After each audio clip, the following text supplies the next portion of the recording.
Access the online services from the home page, or from the question mark button.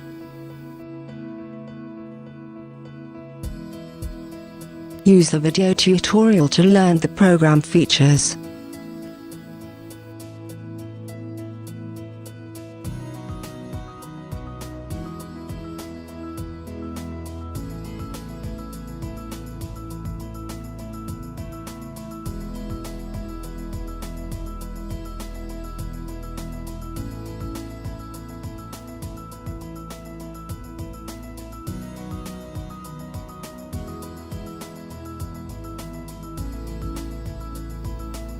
Use the forum to share questions and solutions with colleagues and ACCA's technical support team.